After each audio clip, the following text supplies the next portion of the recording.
All right, here we go. Unit 2, find the derivative. All right, number 2 is just power rule. Okay, so remember, watch your notation. F prime of x, 1/3 x to the negative 2/3 plus 1/3 x minus 4/3. And again, you're welcome to leave it just like that. Okay, I wouldn't simplify. All right, number 5 is gonna have some product rule right here. Okay, so just pay attention for that. Let me zoom in a little bit for you. Woo. Okay, so product rule, I'm going to take the derivative of this piece first. It's going to be 2, and then leave the cosine theta, plus leave my 2 theta and take the derivative of cosine, and then take the derivative of sine. And again, you're welcome to stop right there. You do not have to simplify it any more than that. And I know on my answer key on the computer I did, but you can stop right here. All right, number 8, this is chain rule.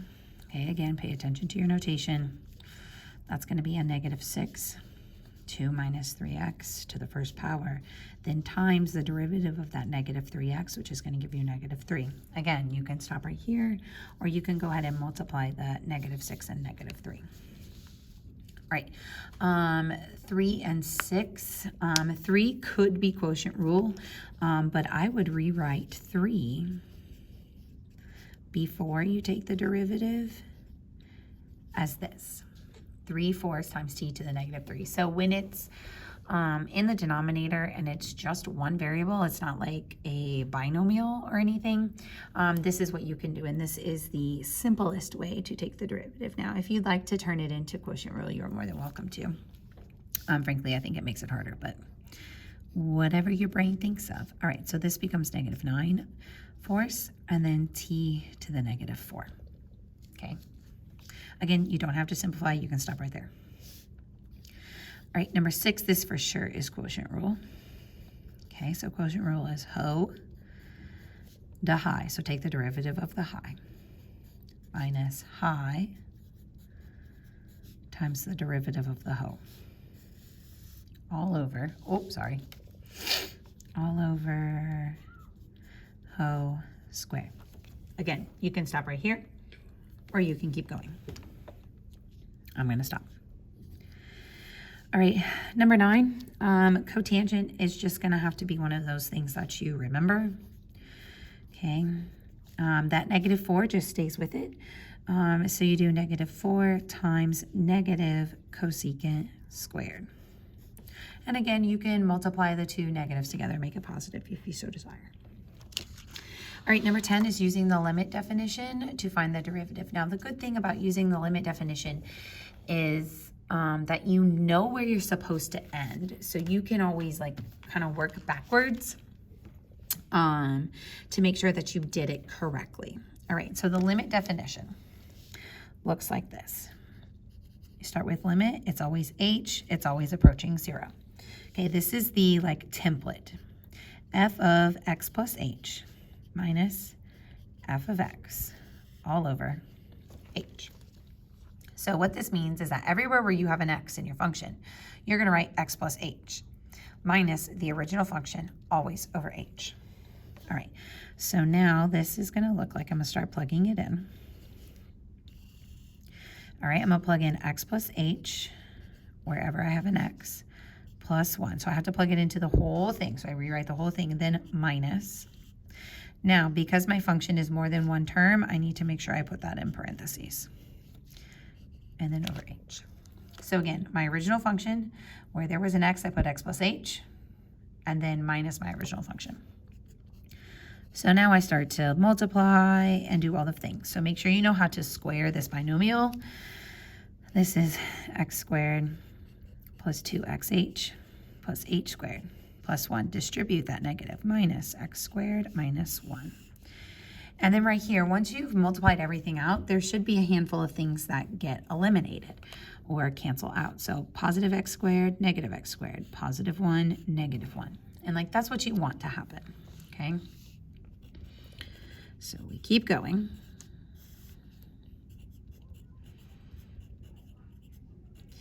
All right, so the goal is to have some things in the numerator that have an h with our denominator as an h. And so we want to GCF this h out of my numerator so I can cancel my h's.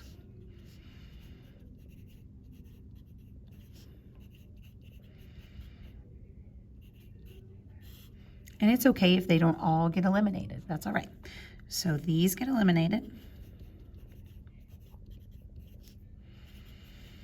And this is what I'm left with. All right, now I've simplified as much as I can. I'm going to replace my h with a 0. So now I do my substitution, and my final answer is 2x. Well, I can look at my original function and know, using the power rule, that this derivative is indeed 2x. So I did do it correct. Okay, so it's a nice way, since we know how to take the derivative without doing all of this nonsense, we know if we got our answer right. Now, the work before may not, there's not really a great way to check that, but you can at least check your final answer. All right, number 15, I'm going to zoom out a smidge, sorry.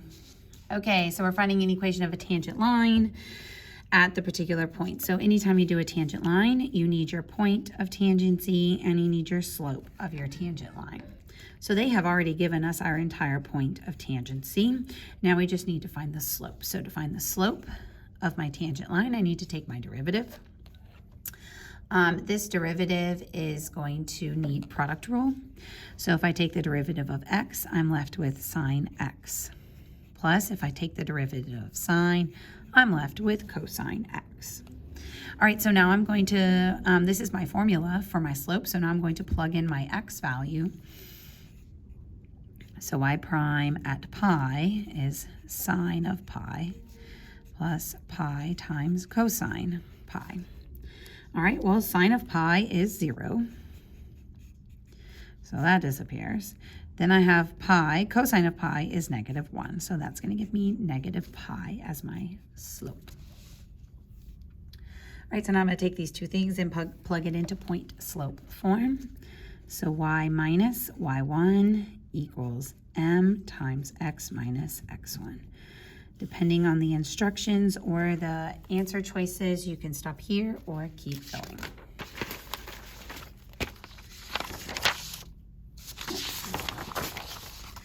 All right, this one, number 16, is testing your knowledge of taking derivatives. So like, this is just basic derivative, this is product rule, this is quotient rule, and then once we like create the template, we're gonna plug in 3 and then use the table to solve. All right, so again, our first one is just a basic derivative. So when I take the derivative, I get 2 times s prime plus 4 times r prime. Now I'm gonna plug in 3. Okay, because I'll be all right. 2s prime at 3, 4r prime at 3. All right, s prime at 3 is 5. R prime at 3 is 3. 2 times 5 is 10. 10 plus 12 is 22. All right, so then I just do it again. Okay, again, this is product rule. Okay, so my derivative is derivative of my first one times my second one. Plus, oh, let me scoot it over a little bit. All right, derivative of my first times my second plus my first times the derivative of my second. All right, and then I plug in 3.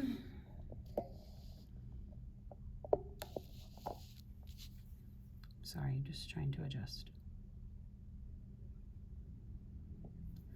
All right, so r prime of 3 times s of 3 plus r of 3 times s prime of 3. All right, r prime of 3 is 3.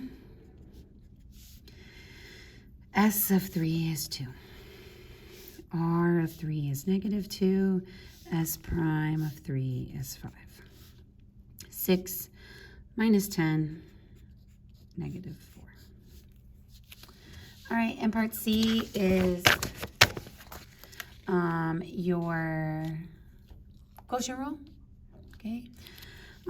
So this is your ho de high minus high de ho all over whole squared. All right, so now I plug it in. S of 3 times R prime of 3 minus R of 3 times S prime of 3 all over S of 3 squared. All right, we'll have to squeeze it. All right, S of 3 is 2, R prime is 3, minus R of 3 is -2, S prime is 5. All of that is divided by S of 3 squared. So that's 6 plus 10 is 16 divided by 4, which is 4.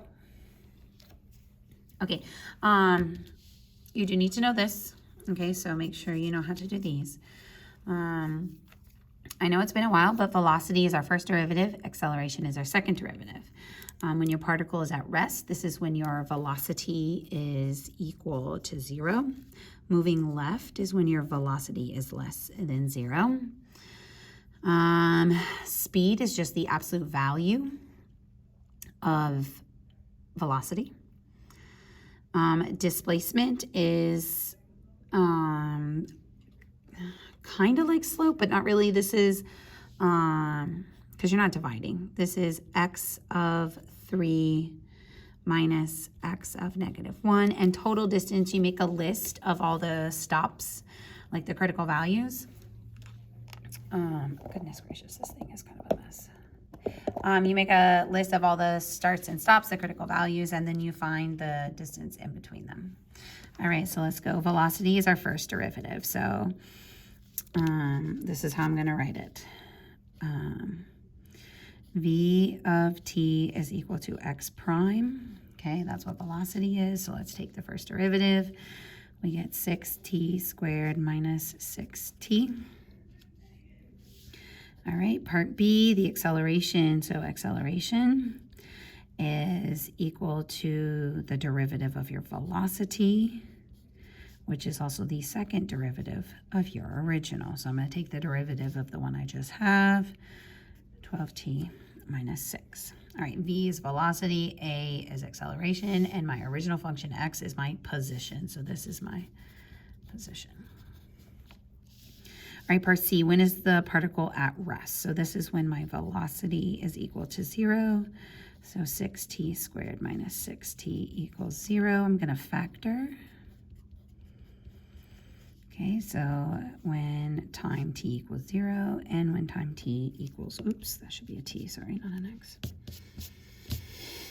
When t equals 0 and when t equals 1, that's when my particle is at rest.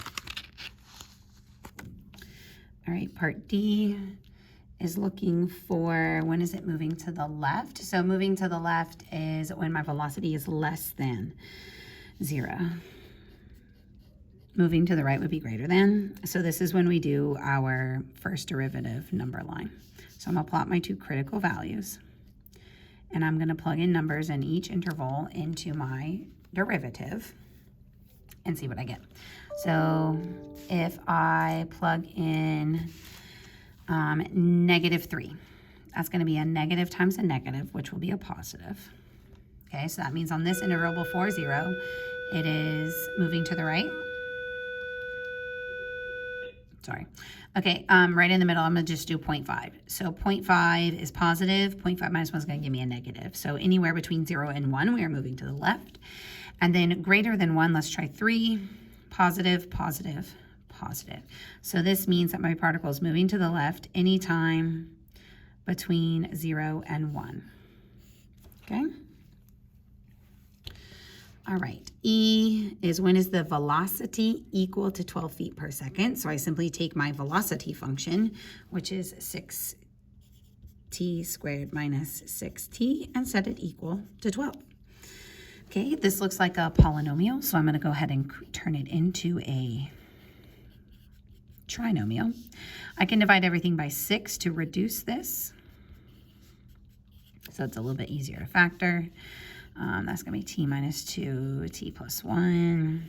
I get t equals 2 and t equals -1.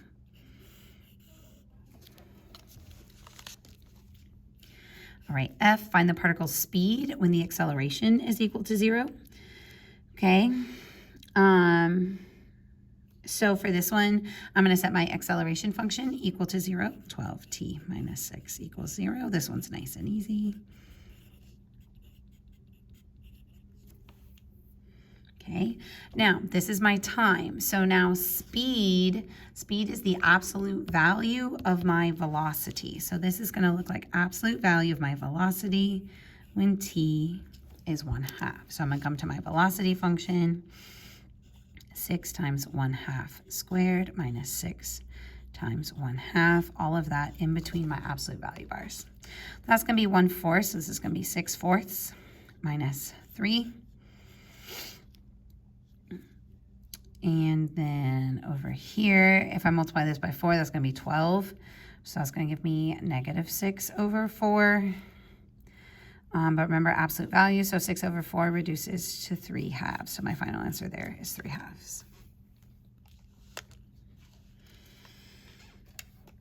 Alrighty, Spidey. So E, F, G. So part G is finding the displacement. Okay, so your displacement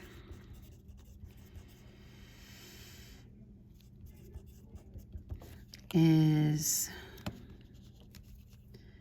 x of 3, the end, minus the start. So again, notice we're plugging it into the position function because I want to know where is its placement, where it ends, where is it placement, where it starts, and then what is the difference.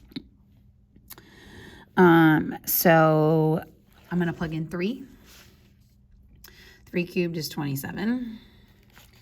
27 times 2 is 54. 54 minus 27 is going to be 27. 27 plus 2 is 29. So when I plug in 3, I get 29. When I plug in -1, I get -2 minus 3 plus 2. So that's going to give me a -3. Oops, I'm so sorry. You can't see that. Okay, so plugging in 3 into my x, plugging in -1, these are my two values. So my total displacement will be 32. All right, total distance. Okay, I'm gonna have to do this on a separate spot because this is not enough space. Okay, so my total distance, part H. So what I wanna do is I wanna look at where do we start?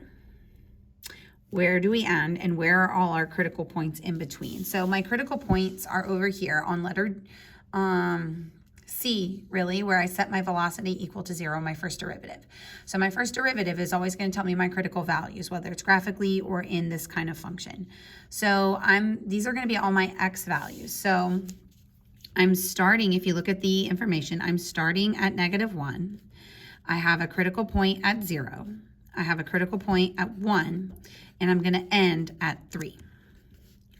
So I like to think of this like on a number line. Where are we going? How far are we going? Okay, so if I plug in -1 into my original function up here, okay, I'm plugging all these things into here. Again, this was my start. This was my stop. These are my two critical values. When I plug in -1, I get -3. When I plug in 0, I get 2. When I plug in 1, I get 1. When I plug in 3, I get 29. So now I have to think, okay, if I'm on a number line, how far am I traveling? The direction is irrelevant, but how far am I traveling? So think about on a horizontal number line. If I start at -3 and I go to +2, what is the difference in that? How far are you traveling? Well, we're traveling 5 units. If I start at 2 and travel to 1, I'm traveling 1 unit. And if I'm traveling from starting at 1, going to 29, that is 28 units. So now I want to add all 3 of these numbers together, 5, 1, and 28. And that will get me my total distance of 34. Okay, total distance of 34. So if you notice, my displacement was 32 because in one of my directions right here, I'm moving backwards. Okay, so when you move backwards, it subtracts stuff. Okay. All right. Oh, excuse me. All right. Use a calculator. Okay. So it's asking you to find the first and second derivative. So when you find the second derivative, you're going to go to y1 and y2. This one you can just stay on the calculate page. So here we go. Math 8 gives you this. So I'm finding the derivative in terms of x. 4 to the x, get out of the exponent, minus 3x. Okay, make sure you come out. Now it wants to evaluate it at 3. And this is my answer. All right, so 85.723. Remember, we always round to the the thousandths place. All right, for my second derivative, okay, at 1, this is where we use the y1, y2, okay? So I want to take all of this and put an x right there and put it as y1. And then my second derivative, take the derivative of that, so. Okay, so y1, math 8. I'm just going to retype in everything I just had. 4 to the x minus 3x. This time I'm just going to put an x right there. Okay. All right, then when I come to y2, I also want to do math 8x. But right here, I want to say take the derivative of y1. Okay, so I'm going to zoom out some more. So when I do that, to get to my variables, I want to hit this vars button. I want to scroll over to y-vars.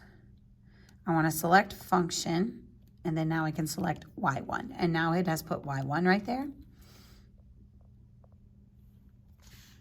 All right, I'm also going to put an x right there. And then I'm just going to go to my table. Oh, sorry. So I'm going to go to my table.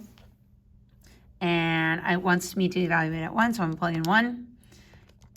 And there is my second derivative. So again, I'm going to look at my y2. And it gives me lots of decimals points down there, so 7.687.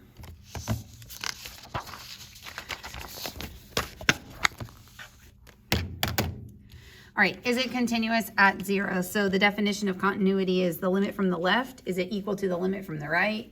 And is it equal to the evaluation? All right, so if I look at this, if I plug in 0, I get 1. Okay, this is the limit from the left. If I plug in 0, I get 1. This is the limit from the right. Okay, if I plug in 0, I also get 1. Okay, this function is continuous. Yes. Okay, is it differentiable? So let's take the derivative and just repeat that exact same process without the evaluation piece. So for 22, f prime of x, 2x when x is less than 0. Remember, you drop the or equal to is when you derive. 2x plus 1 when x is greater than 0. All right, when I plug in 0, this limit is 0. But when I plug in 0 here, this limit is 1. All right, because my limits of my derivative are not equal from the left and from the right, no, it is not differentiable.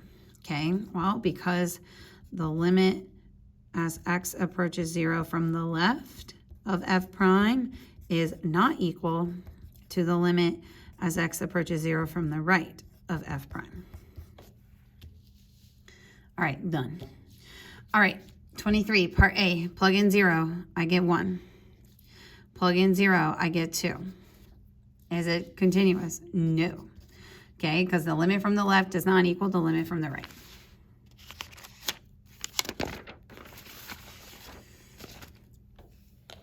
All right, if it's not continuous, it's not differentiable. So in order to be differentiable, it must be continuous. So it is not differentiable, no. But if we take a minute and we think about these two functions, this is a quadratic shifted up, open up. This is a quadratic open down, shifted up 2. Okay, that means at 0, I have this disconnect right here. Okay, and we have a jump discontinuity. We have a jump discontinuity. And you can see that right here in part A, that the limit as we approach from the left is a 1, and the limit as we approach from the left or from the right is 2. All right, if I plug in 0, I get 1. If I plug in 0, I get 1. So yes. Oh, I forgot to plug in 0. Yep. And then f of 0 equals 1. Yes. Okay, is it differentiable? Okay, so let's take the derivative. Let's find out. 2x when x is less than 0, negative 2x when x is greater than 0. All right, if I plug in 0, I get 0. If I plug in 0, I get 0. Yeah, it's differentiable. Okay, why is it differentiable? Well, because the limit of f prime from the left is equal to the limit of f prime from the right. Okay. All right.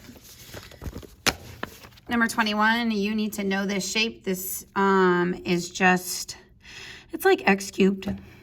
Okay, it's like x cubed. So they all have the same concept. All right, is it continuous at 0? Yes, absolutely. Like I can draw it all the way through, but can I draw a tangent line at 0? Is it differentiable?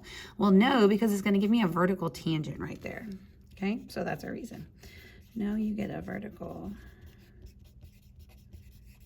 tangent. Oh, wow, that was quick. All right, unit 3. There's a unit 4 in here too, right? Okay, good. All right, I don't know how much further I can get in this video, but I will do my best. All right, unit 3, find the derivatives. All right, pay attention to your notation. All right, number 2, g prime. Okay, this is product rule because of this x times. So take the derivative of x, I get 1 times x minus 3 cubed. So I'm not going to write that times 1.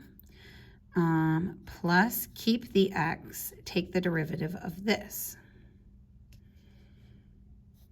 That's going to be 3. Oh, my brain's not working. Times x minus 1 squared times the derivative of that, which is 1, so we don't need to write that. Okay, there's that one. Oh, you can see that. Sorry, there you go. Again, this function right here, this x minus 1 cubed, it's going to be chain rule. So you bring your 3 out front, leave the inside, change it to a 2, and then multiply times the derivative of x, which is just 1, so I don't need to really write that. All right, number 3, we're going to rewrite it. This has a natural log rule. Okay, so natural log rule, when we're multiplying two things, we can split it up and turn it into addition. Okay, and then what it looks like is 2 ln x for this first part, plus 1/3, because of that exponent, ln x plus 1. And now it's a much more reasonable function for us to take the derivative of. So again, this is simply a rewrite. I did not derive. And so now this 2 and this 1/3 are just going to carry with us as we derive. So this is going to be 2 times 1 over x plus 1/3 times 1 over x plus 1.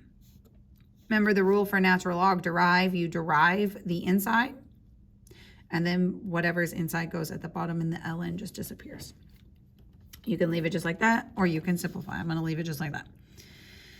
All right, 6, natural log of arctan of 2x. Okay, so my template, my format for arctan is going to be u prime over 1 plus u squared for my arctan.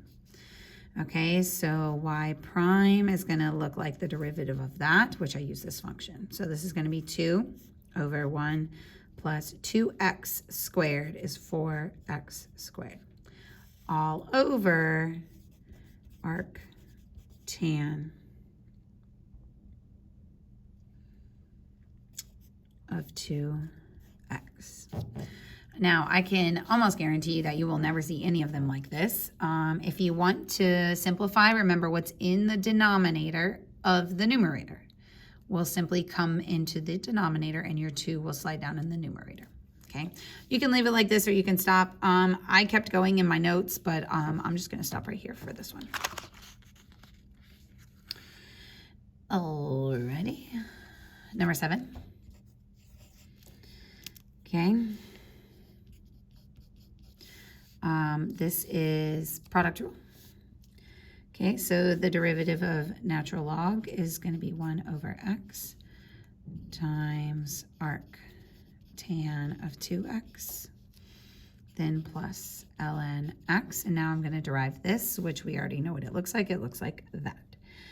Okay, so that's going to be times 2 over 1 plus 4x squared. Again, you can simplify, but I'm not going to.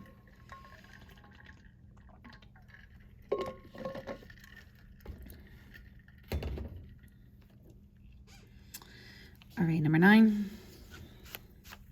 All right, this is going to be chain rule, okay, because we have a function inside of our cosine. So step 1 is I take the derivative of cosine. I get negative sine, leave the arc sine of t, plus leave the cosine. Nope, this is times. Sorry, times derivative of arc sine, which is 1 over the square root of 1 minus inside the function squared. Okay, so something that you are going to want to know is that sine and arc sine are going to cancel each other out. The t remains. So it needs to be reduced to a negative t over 1 minus t squared square rooted. Okay. All right, number 10, arctan v minus 1 squared. So we're going to use this same rule right here. So I'm going to derive what's right here, okay, which is going to be 2 times v minus 1 to the first power times 1, all divided by 1 plus v minus 1 squared, which is to the 4th power. All right, write an equation.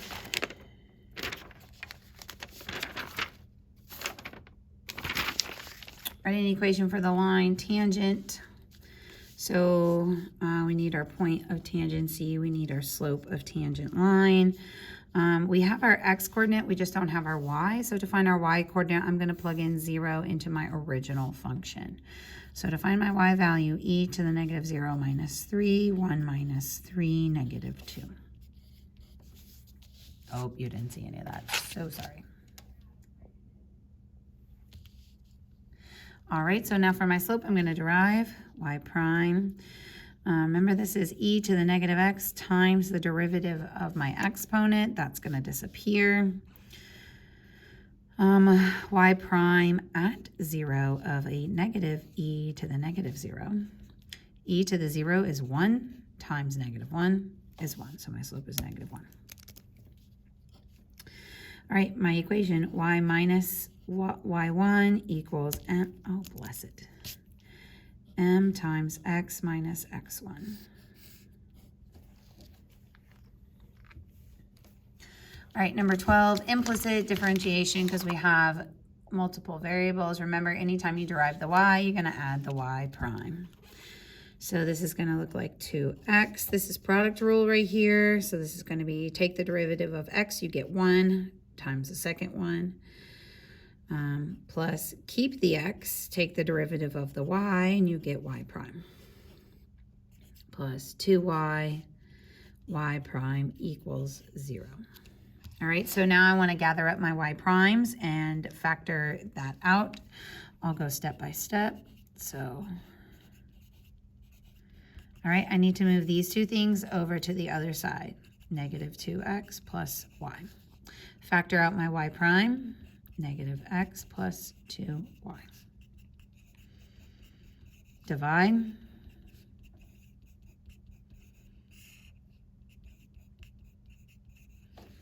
Okay, and here is your final answer. Negative 2x plus y, negative x plus 2y. All right, number 13 is just basically doing the same thing here, but creating a tangent line, or creating an equation for our tangent line. All right, so again, anytime we are trying to create the equation of a tangent line, we need our slope and our point. This time they give us the full point, so lucky us. Now we just need to find our slope. So our slope, oh, come on. There you go. Our slope, I need to take my derivative. So 2x plus 2y prime, since I took the derivative of y, 2y, y prime equals 0. I have 2y prime, so I need to move my 2x over to the other side.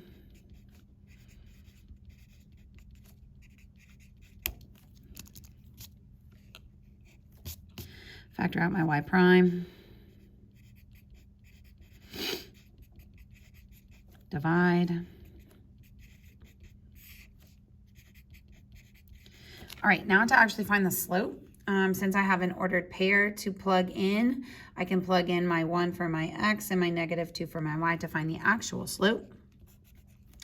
So that's going to give me -2 over 2 minus 4, -2 over -2, +1. So my slope is a +1. And now I just plug it in. Y minus y1 equals m times x minus x1.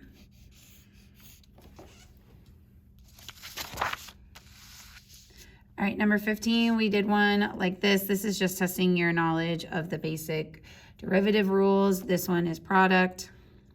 This one is quotient. This one is chain, and this one is chain, okay? So just kind of pay attention to the little things, okay? Make sure you're using the right signs.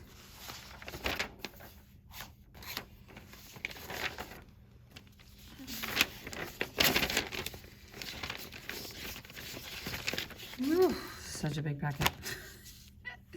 Okay, let's derive.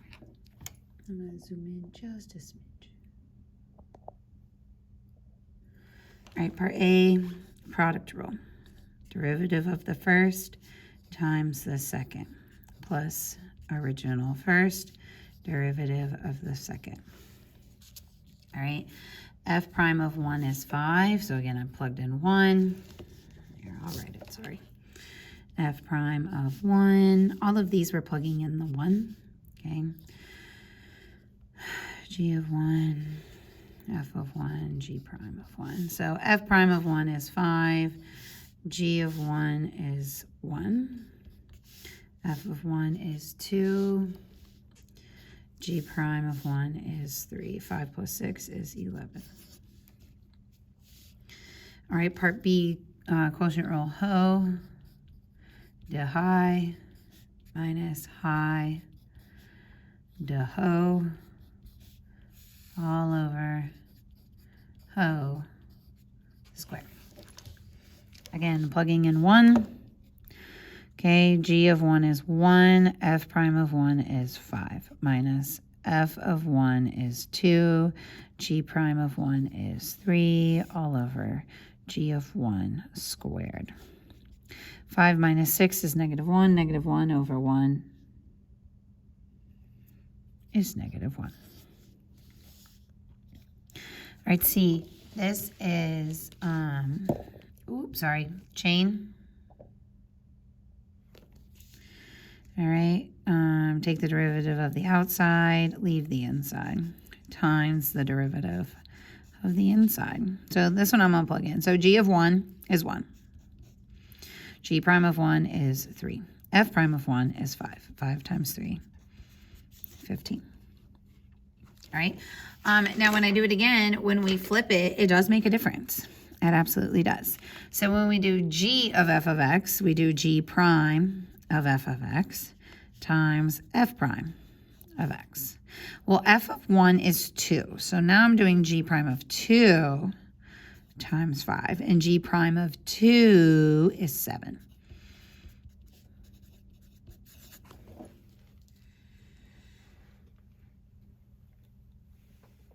Okay, here's the inverse. Remember, we're really only working with this. Oh, we're really only working with this. Okay, I need to find the slope at this x value. Once I get the slope at this x value, I reciprocal. All right, so f prime, 3x squared plus 1. F prime at 2, 3 times 2 squared plus 1, 4, 12, 13. F prime at 2 equals 13, which means that the inverse, the derivative of the inverse is at -1, which is the y coordinate over here, which is what we want, because that's the definition of inverse, is I reciprocal that number. Whoop, 113. All right, 21. All right, on 21, this is my y coordinate. I'm not provided with an ordered pair like I was on 20. I'm not provided with an x coordinate. So what I need to do is solve for that x coordinate. So this is my y, remember? So I'm going to set this equal. So e to the x plus 3x equals 0. Now, if you're allowed a calculator, use your graph and graph this and figure out where this function intersects the x-axis. If you don't have a calculator, you'll want to remember that e to the 0 is 1. Okay, and 1 plus 0 equals 1. Okay, well, that's not it. Oh my gosh, that's supposed to equal 1, not 0. Good golly, right here. It's got to equal 1. That's why that didn't make any sense. Okay, e to the 0 is 1. 3 times 0 is 0, so 1 plus 0 is 1. So again, graph this, y1, y2. Look where these two lines intersect. Sorry, not the x-axis. And then you can see that your solution is x is equal to 0. Okay, so when x is 0, this is true. So now I have an ordered pair of 0, 1. Now I can derive. So g prime, just like I did before. That's going to be e to the x plus 3. Now I'm going to evaluate it at 0. E to the 0 plus 3, which is 1 plus 3, which is 4. So now to find the derivative of the inverse reciprocal.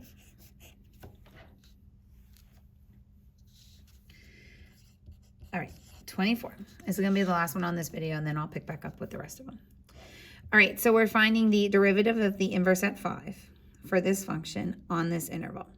Well, the interval is not super important at the moment. You just want to make sure that your x value is in this interval when you solve for it, because it's just like 21.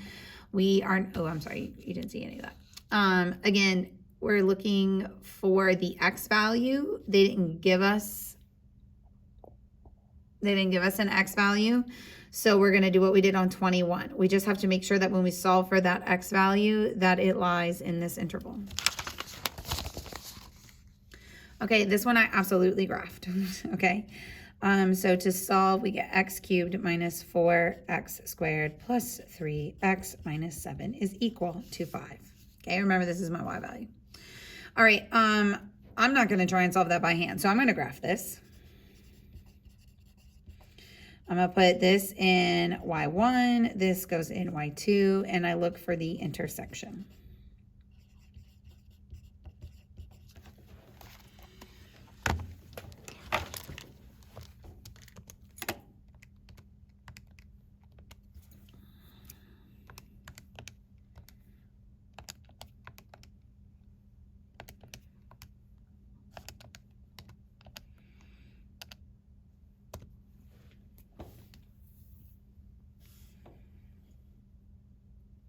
All right, I can clearly see right here is where they intersect. Now I need to figure out what x value that is.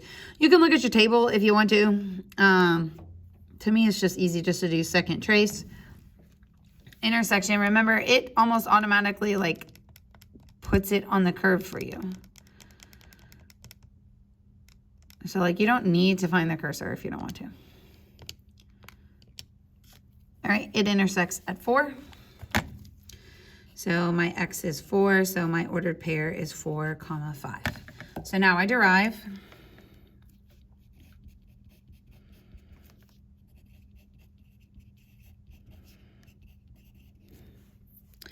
And evaluate it at 4.